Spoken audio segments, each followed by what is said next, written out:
जी बच्चों, अस्सलाम वालेकुम। मैं मुकर्रम हुसैन सिद्दीकी एक मरतबा फिर आपसे मुखातिब हूँ और बच्चों वहीं से अपनी बात दोबारा स्टार्ट करने जा रहा हूँ जहाँ कल एंड करके गया था।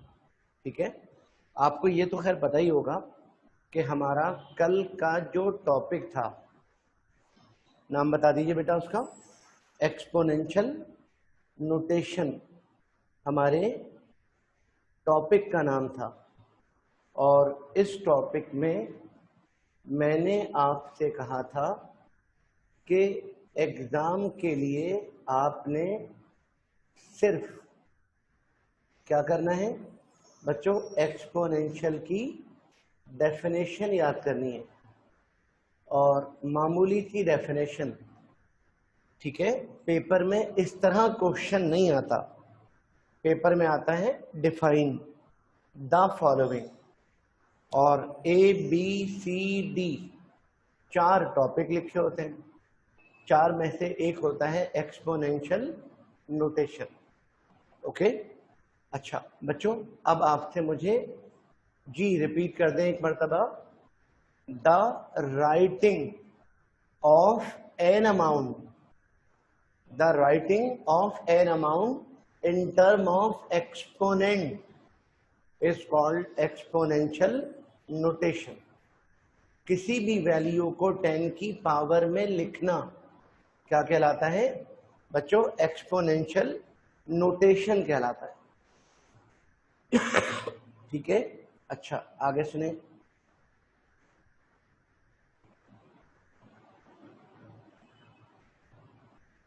बच्चों आगे सुनिए, इसके बाद मैंने आपसे कहा था कि आपने एग्जाम्पल देनी है।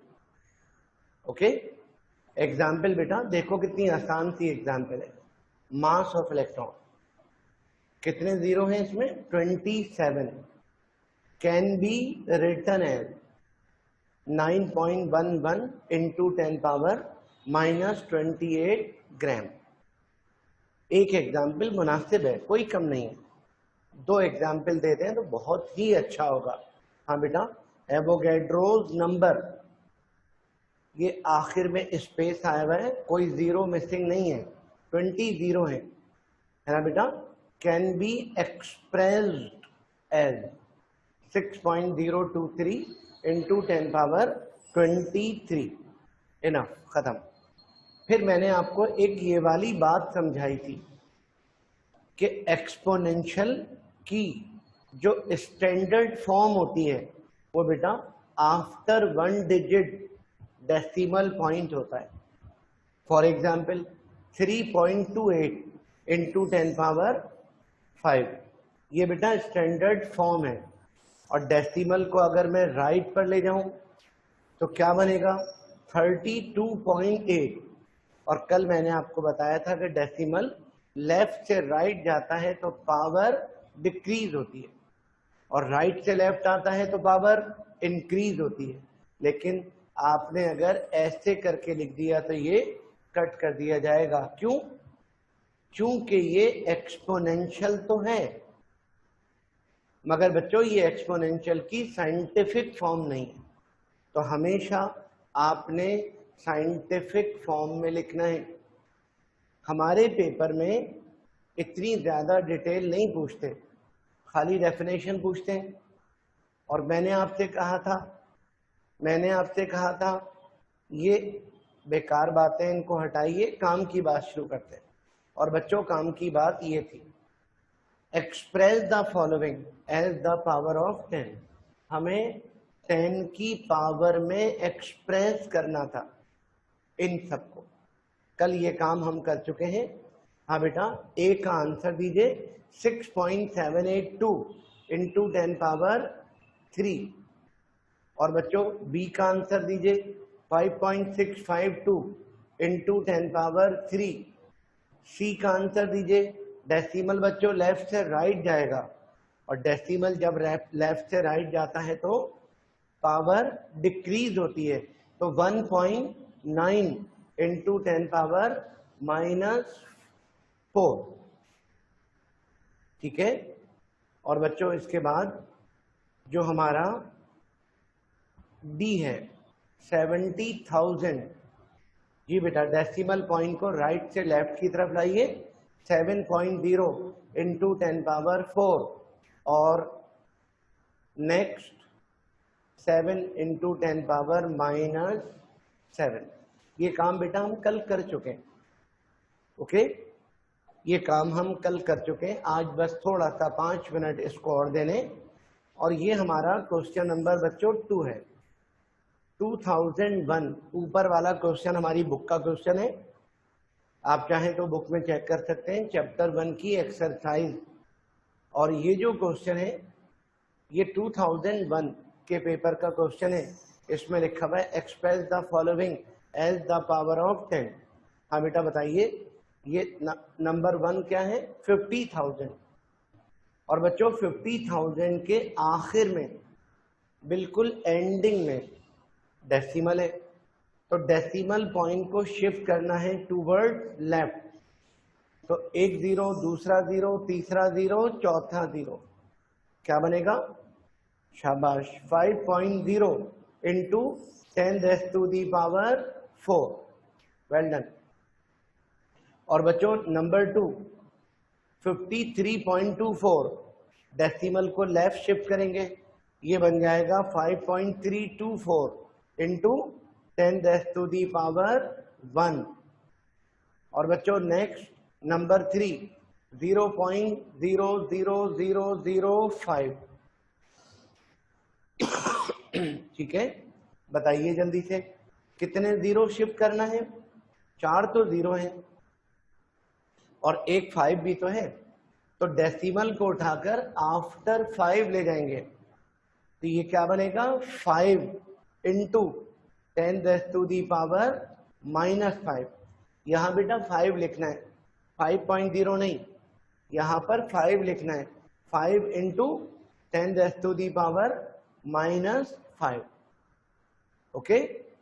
और बच्चों नंबर 4 543.21। 54,321 डेसिमल बेटा बिल्कुल एंड में है। तो बताइए क्या करेंगे? डेसिमल को शिफ्ट करेंगे 1 2 3 4, 4 डिजिट, तो क्या बनेगा? 5.4321 इंटू 10⁻⁴। मुझे उम्मीद है कि ये बेकार सी बात आपकी समझ में आ गई होगी। ओके, आगे बढ़े बेटा। चलिए, ये हमारा क्वेश्चन नंबर 3 है। 1999 का पेपर है बच्चों, 1999 का पेपर है। और 99 के पेपर में नंबर 1 5678। आखिर में बच्चों डेसिमल है, इस डेसिमल को शिफ्ट कीजिए टूवर्ड्स लेफ्ट, क्या बनेगा? 1 डिजिट, 2 डिजिट, 3 डिजिट, 5.678 इंटू 10⁻3। और बच्चों नंबर 2 डेसिमल को शिफ्ट कीजिए टूवर्ड्स लेफ्ट, क्या बनेगा? 4.321 इंटू 10⁻²। और बच्चों ये नंबर 3 क्या है? 2000। तो डेसिमल शिफ्ट होगा, एक 0, दूसरा 0, तीसरा 0। तो इसको हम 2 नहीं, इसको हम 2.0 लिखेंगे। 2.0 इंटू 10⁻3। ओके। और बेटा 0.0002, तो यहां डेसिमल उल्टा होगा, यहां डेसिमल लेफ्ट से राइट की तरफ जाएगा। तो एक 0, दूसरा 0, तीसरा 0 और चौथा डिजिट 2, तो हम इसको 2 लिखेंगे। 2.0 नहीं, 2 इंटू 10⁻⁻4। मुझे उम्मीद है कि ये बेकार सी बात आपकी समझ में आ गई होगी, है ना बेटा। बस इसको एंड कर देते हैं। जल्दी से बताइए, ये आपका क्वेश्चन नंबर 4 है बच्चों। इसमें लिखा हुआ है rewrite the following as scientific notation. वो दिखा, चैट दिखा दो, यहाँ से ऐड कर दीजिएगा। हाँ बेटा, नहीं चैट दिखा दे।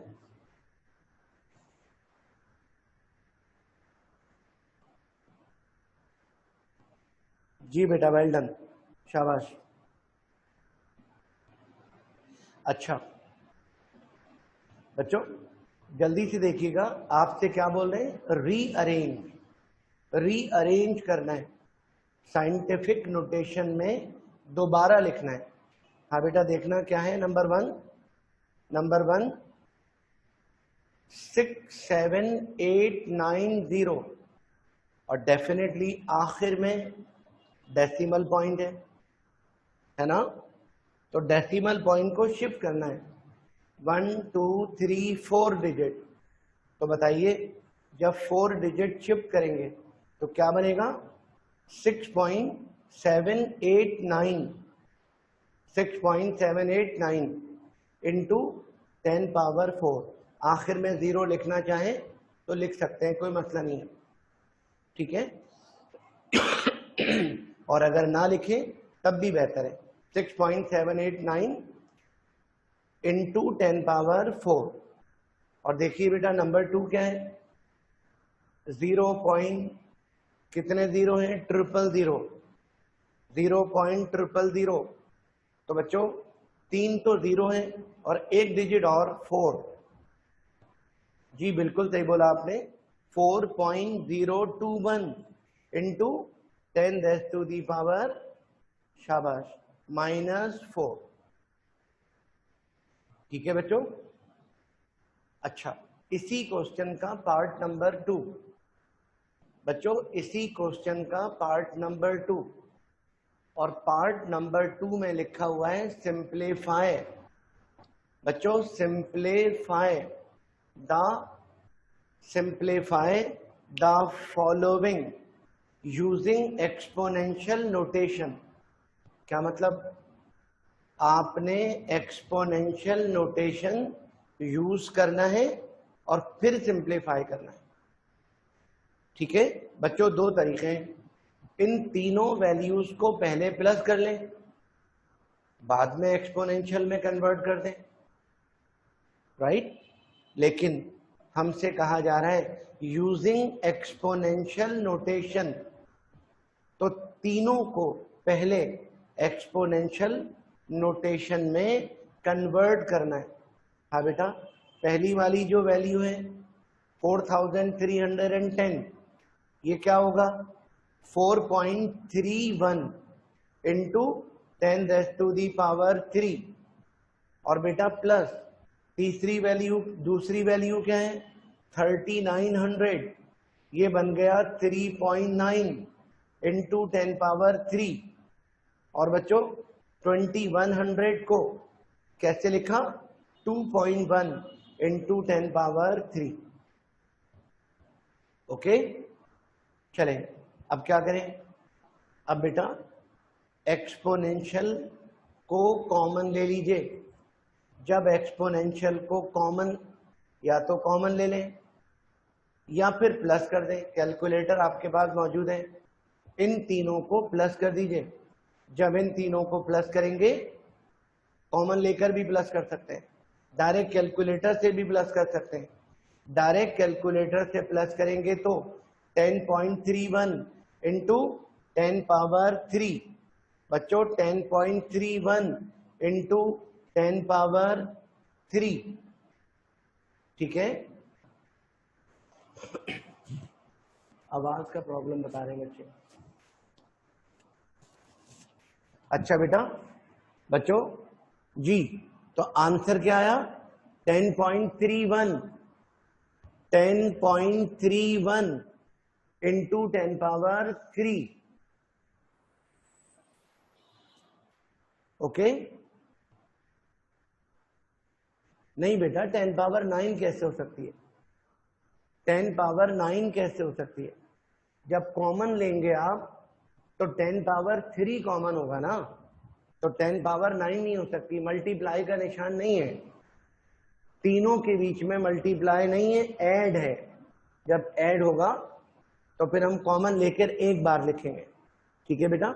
अच्छा, तो बात हो रही थी 10.31, ये एक्सपोनेंशियल तो है बच्चों, ये एक्सपोनेंशियल तो है, मगर ये एक्सपोनेंशियल का बच्चों ये एक्सपोनेंशियल तो है, मगर ये एक्सपोनेंशियल की साइंटिफिक फॉर्म नहीं है।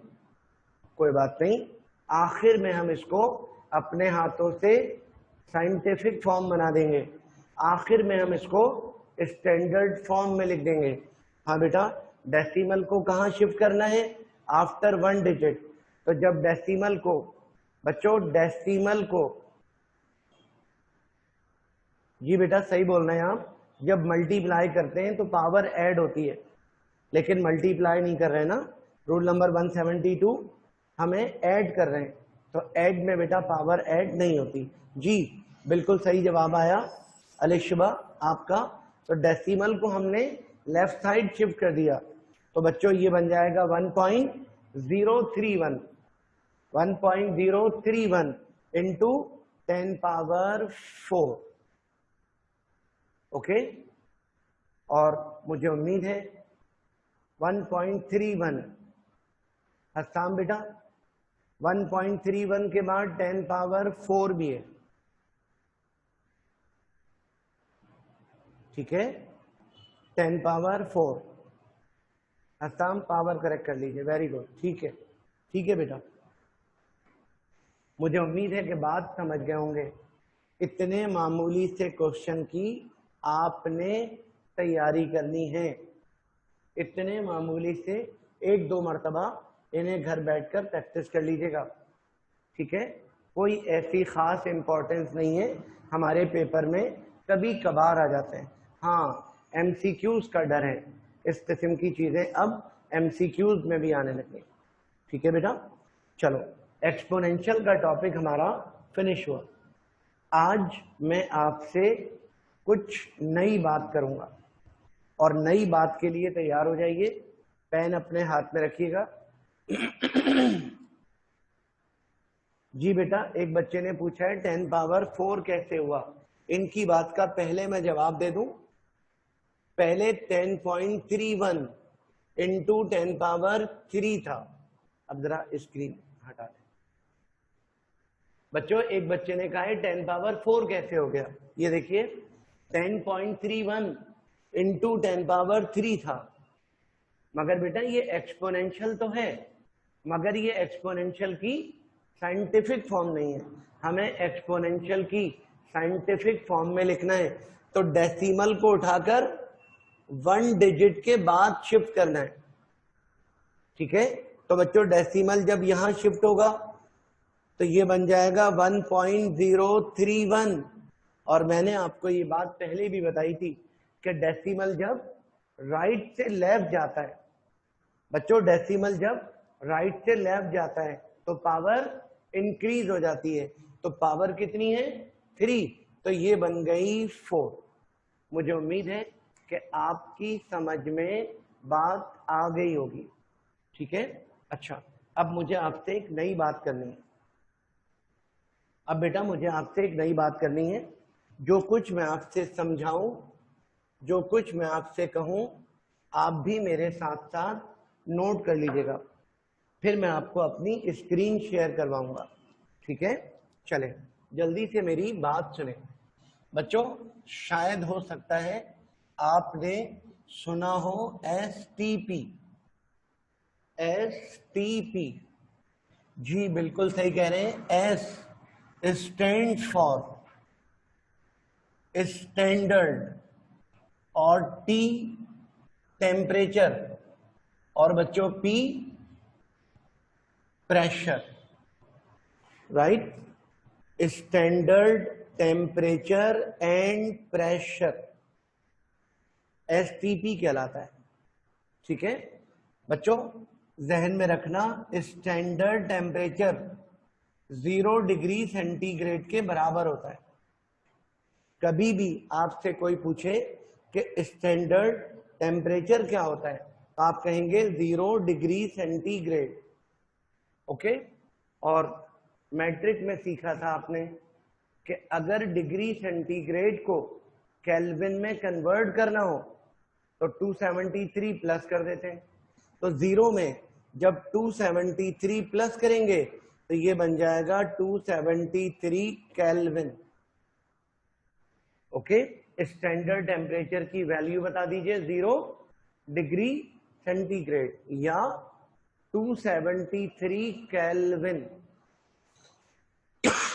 इसको कहते हैं स्टैंडर्ड टेम्परेचर।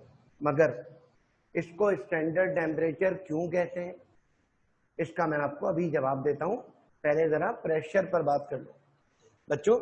ये जो स्टैंडर्ड प्रेशर होता है ना, ये बराबर होता है 1 atm। बच्चों atm शॉर्ट फॉर्म है एटमॉस्फेयर की, प्रेशर की यूनिट है एटमॉस्फेयर। 1 atm को हम कहते हैं स्टैंडर्ड प्रेशर। ठीक है, अच्छा, ये 760 टॉर के इक्वल होता है। टॉर बेटा प्रेशर की एक और यूनिट है, टॉर प्रेशर की एक और यूनिट है। और वैसे कंप्लीट यूनिट जो है ना वो टॉर ऑफ Hg। बच्चों Hg का मतलब होता है मरकरी, टॉर ऑफ मरकरी। इस पर मैं आपसे न्यूमेरिकल्स में बात करूंगा कि टॉर ऑफ Hg का मतलब क्या है। प्रेशर की यूनिट है, फिलहाल अपने जहन में ये रखिएगा। और बच्चों प्रेशर की एक यूनिट और भी है, 760 मिलीमीटर ऑफ Hg।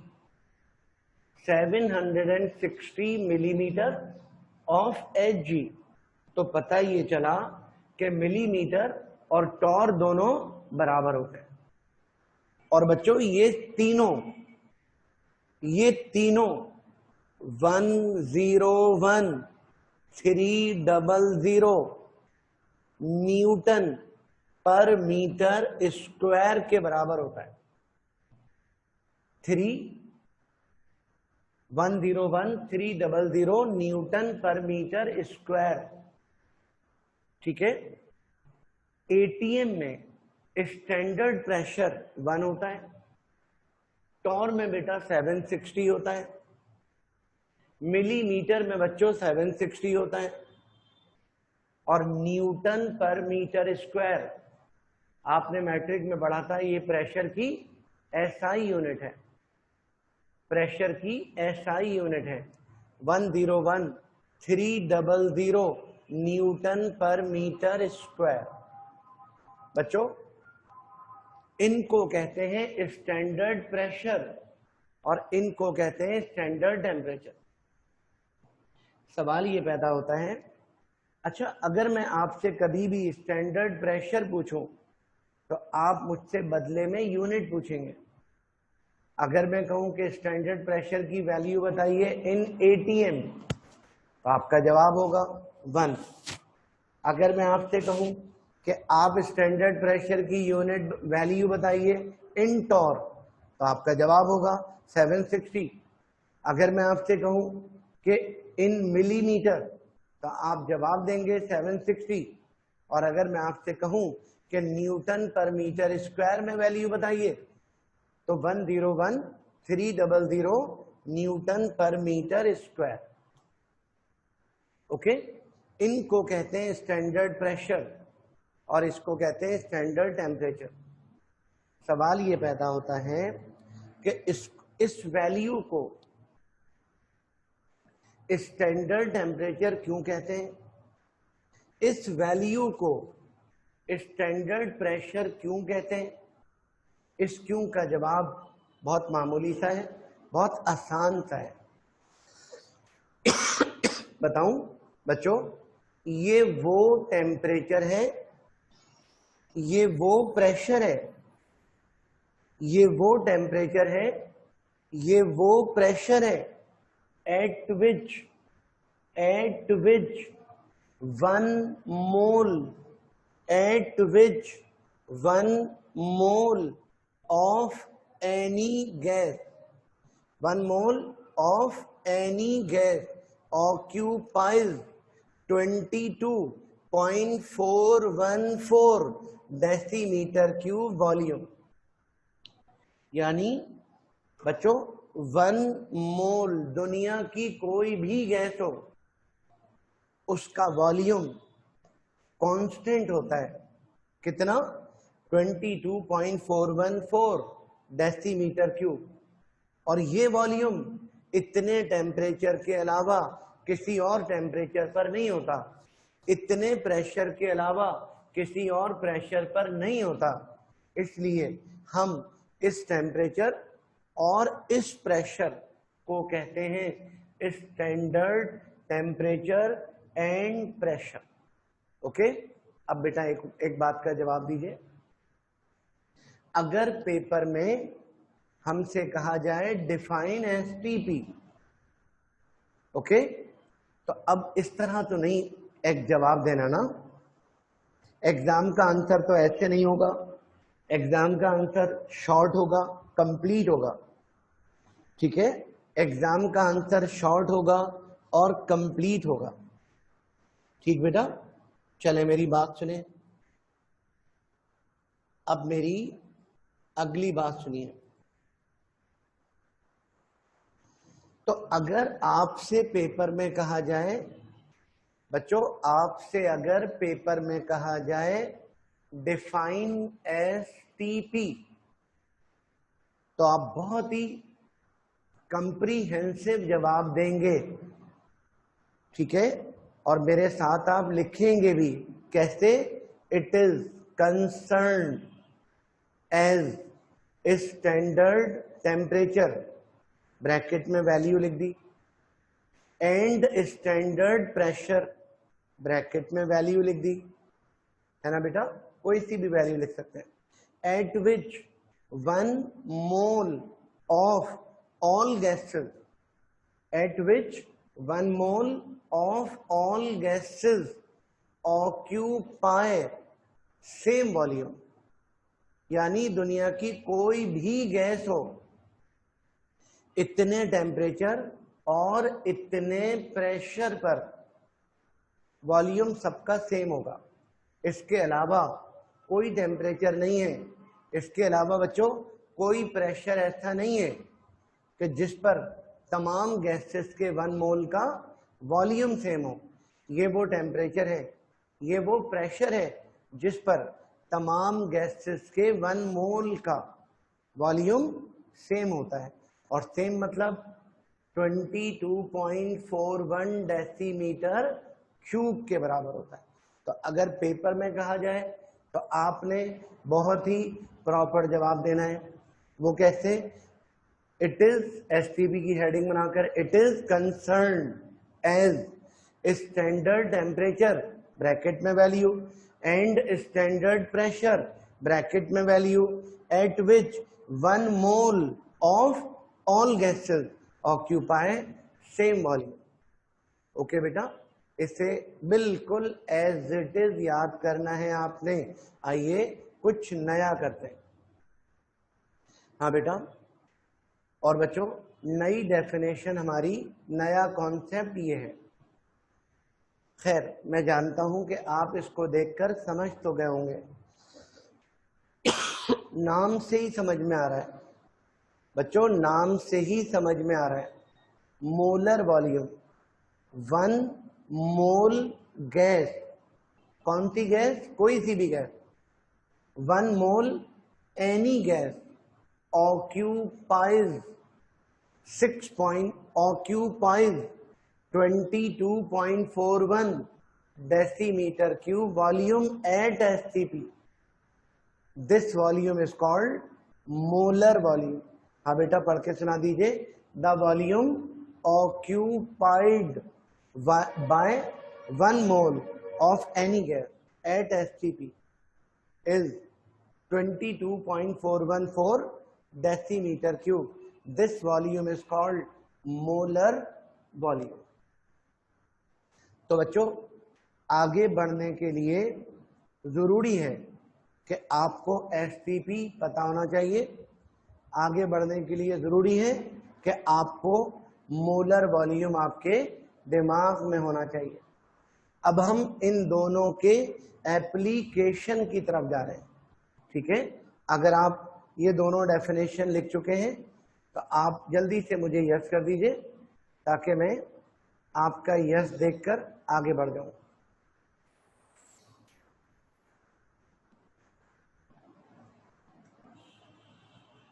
जी बेटा, रोल नंबर 176 की तरफ से नो आ रहा है, जल्दी से लिख लें ताकि आप भी यस हो जाएं।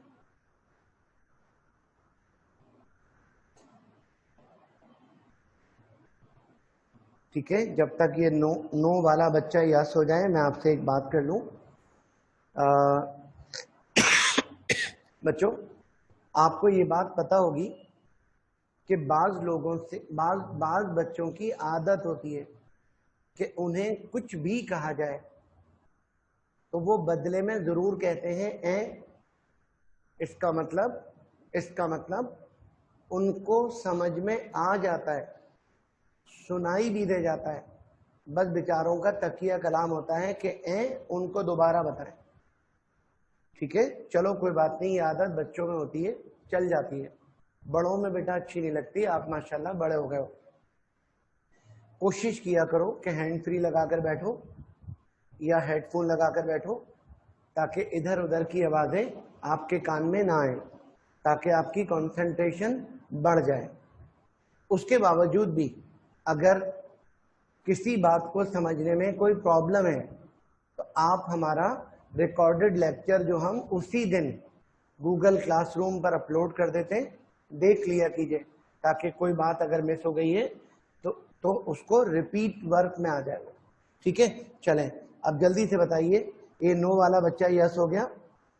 और बेटा इररेलीवेंट बातें मत किया करें, मैं आपको केमिस्ट्री पढ़ा रहा हूं और मुझसे केमिस्ट्री की बात पूछा करें, ठीक है। और कोई बात अगर आपको क्यूरी चाहिए हो तो जो आपका व्हाट्सएप ग्रुप है, आप व्हाट्सएप ग्रुप पर एसएमएस कर दीजिए, ठीक है। हमारे तमाम लोग उसको फौरन देखते हैं और जो भी प्रॉब्लम होगी आपको कॉल कर लेंगे या आपका मसला हल कर देंगे। ठीक है बेटा।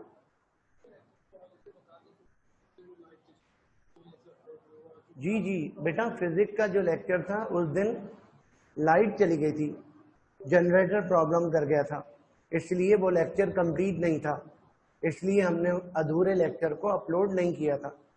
अब सर उसको कंप्लीट करेंगे, फिर हम इंशाल्लाह उसको भी अपलोड कर देंगे, फिक्र मत कीजिएगा। ठीक है, चलें आगे चलें।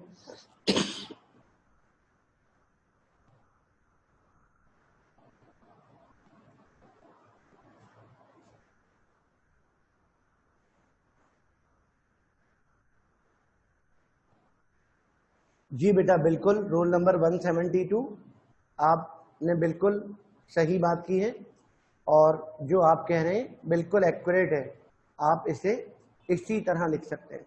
ठीक है, और हसाम बेटा ध्यान से सुना करो बात को। चलो मैं तुम्हारी बात का जवाब देता हूँ, आगे बढ़ते हैं। ठीक है बच्चों, अब जो मुझे आपसे बात करनी है मेरा बेटा, अब जो मुझे आपसे बात करनी है वो ये है,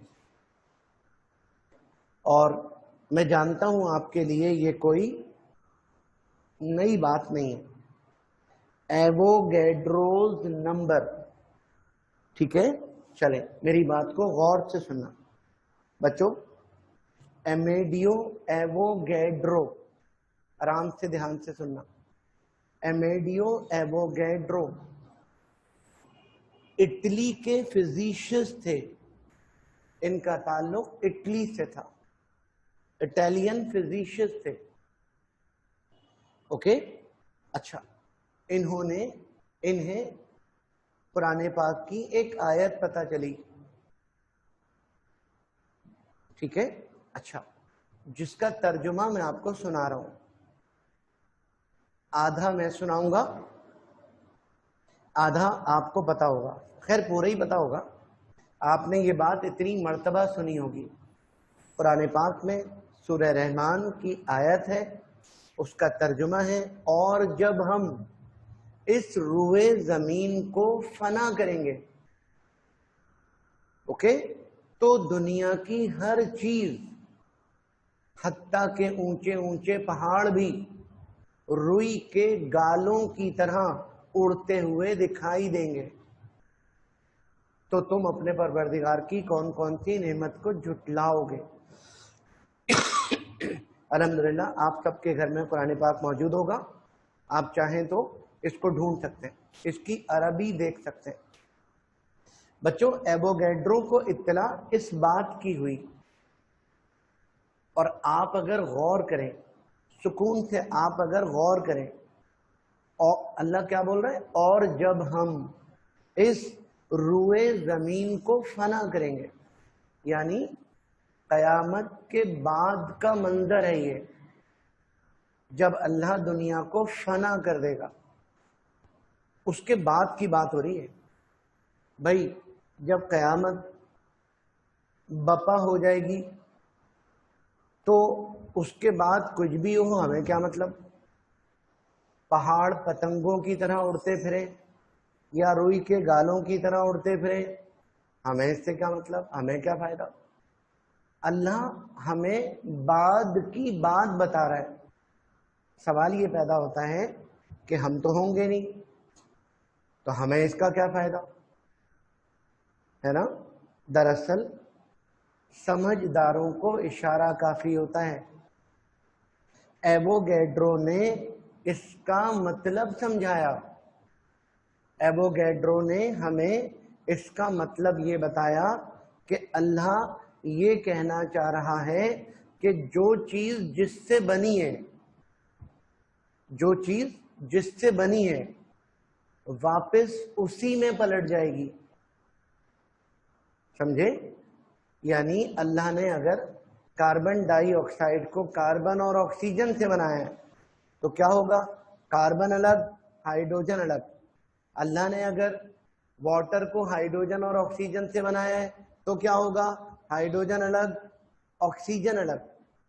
यानी अल्लाह ने पूरी कायनात को छोटे छोटे पार्टिकल से बनाया है। अल्लाह दरअसल यहां पर पार्टिकल की तरफ इशारा करना चाह रहा है। एवोगैड्रो के अकॉर्डिंग इस आयत का मतलब है कि अल्लाह बताना ये चाह रहा है कि हर चीज पार्टिकल्स में कन्वर्ट हो जाएगी। चलो वेरी गुड, बात तो सही है, हर चीज पार्टिकल में कन्वर्ट हो जाएगी। हम खुद, है ना, दुनिया की हर चीज पार्टिकल में कन्वर्ट हो जाएगी। मतलब पता चल गया?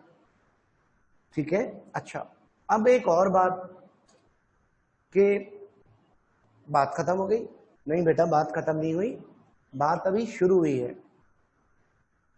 एवोगैड्रो के दिमाग में पार्टिकल को काउंट करने का ख्याल आ गया कि इन पार्टिकल्स को काउंट किया जाए। अब स्टैंडर्ड बनाना पड़ेगा।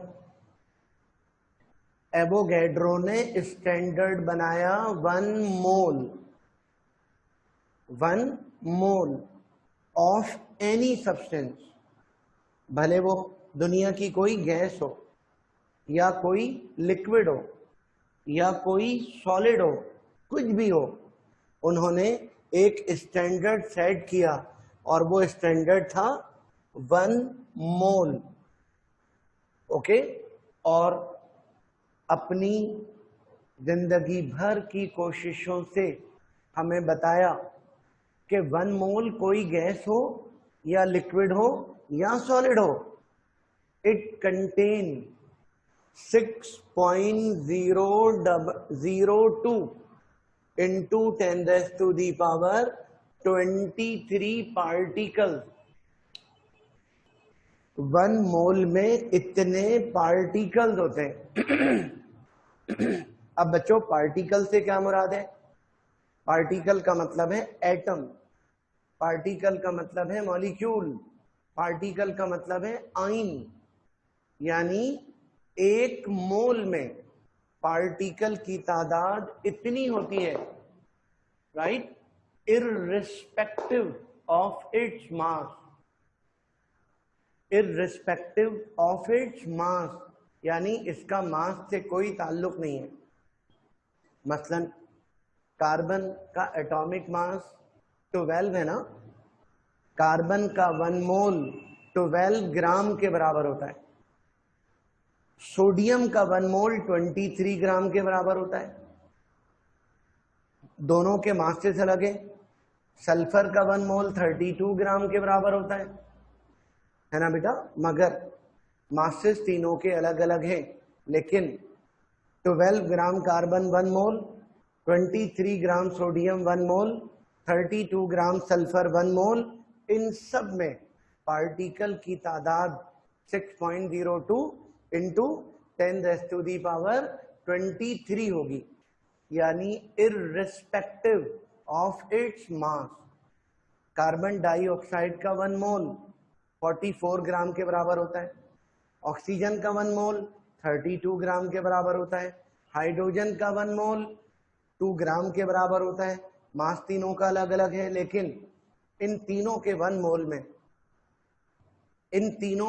मोल में मॉलिक्यूल्स की तादाद, कार्बन डाइऑक्साइड में बेटा एटम नहीं मॉलिक्यूल होते हैं, ऑक्सीजन में एटम नहीं मॉलिक्यूल होते हैं, हाइड्रोजन में एटम नहीं मॉलिक्यूल होते हैं। मॉलिक्यूल की तादाद 44 gram carbon dioxide, 32 gram oxygen, 2 gram hydrogen, ये सब 1 मोल है। मॉलिक्यूल कितने होंगे? 6.02 इंटू 10⁻23। बच्चों ग्लूकोज का 1 मोल 180 ग्राम के बराबर होता है, सुक्रोज का 1 मोल 342 ग्राम के बराबर होता है, मगर मॉलिक्यूल्स की तादाद दोनों में 6.02 इंटू 10⁻23 होती है। तो irrespective of its mass and physical state, किसी भी मटेरियल की फिजिकल स्टेट कुछ भी हो, भले लिक्विड हो, सॉलिड हो, गैसियस स्टेट में हो, मास कुछ भी हो, 1 मोल में पार्टिकल की तादाद 6.02 इंटू 10⁻23 होती है। ओके, इस नंबर को हम एवोगैड्रोस नंबर कहते हैं। चलो बेटा एक मर्तबा पढ़ के सुना दीजिए।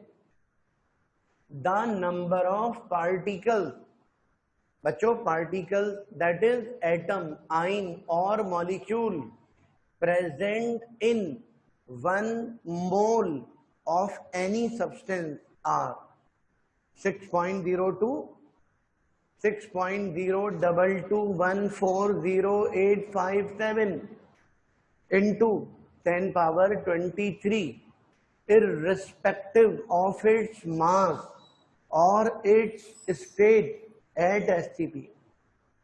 Right? This number is called Avogadro's number. बच्चों इस नंबर को एवोगैड्रोस नंबर कहते हैं और डिनोट करते हैं बाय Na। ये शानदार कारनामा एमेडियो एवोगैड्रो का है। ये रहे आपके सामने एमेडियो एवोगैड्रो, जिन्होंने दुनिया को ये शानदार कैलकुलेशन दी। Okay, 6.0221400857 into 10⁻23। 1 मोल में पार्टिकल भले एटम की फॉर्म में हो, मॉलिक्यूल की फॉर्म में हो, आयन की फॉर्म में हो, पार्टिकल की तादाद इतनी होती है। इस नंबर को हम एवोगैड्रोस नंबर कहते हैं। ओके, ठीक है बेटा, अगर आपने इसको नोट कर लिया है जरूर कीजिएगा, क्योंकि इसके बाद हमें एवोगैड्रोस नंबर से रिलेटेड न्यूमेरिकल शुरू करने। मैं चाहता हूं कि न्यूमेरिकल्स के ऊपर एवोगैड्रोस नंबर की ये वाली डेफिनेशन लिखी हुई होनी चाहिए। ओके, वो 9th क्लास वाली बच्चों वाली डेफिनेशन सही है, गलत नहीं है, लेकिन वो छोटे बच्चों के लिए थी, ये आपके लिए है। आपने मास और स्टेट का जिक्र 9th में नहीं किया था, ये जिक्र आपने अब करना है। ओके, और डेफिनेशन एवोगैड्रोस नंबर की डेफिनेशन इस तरह याद कर लीजिएगा। ठीक है बेटा,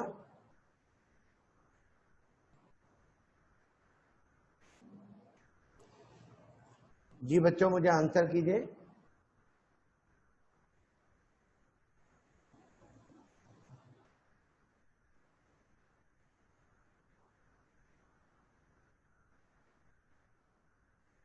ठीक है, चलें बच्चों, इसके बाद एवोगैड्रोस नंबर के न्यूमेरिकल करने के लिए आपके पास साइंटिफिक कैलकुलेटर की मौजूदगी शदीद जरूरी है। कल मैं भी अपना कैलकुलेटर लेकर आऊंगा, आप भी अपना कैलकुलेटर लेकर आएंगे। ठीक है, और मेरे साथ मिलकर पहले कुछ मैं आपको फार्मूले समझाऊंगा, पहले मैं आपको कुछ फार्मूले लिखवाऊंगा, उसके बाद हम एवोगैड्रोस नंबर के न्यूमेरिकल शुरू करेंगे। ठीक है, तो बच्चों कल तक के लिए मैं आपको खुदाफिज कहना चाहता हूँ। अपना बहुत ख्याल रखिएगा। अल्लाह हाफिज।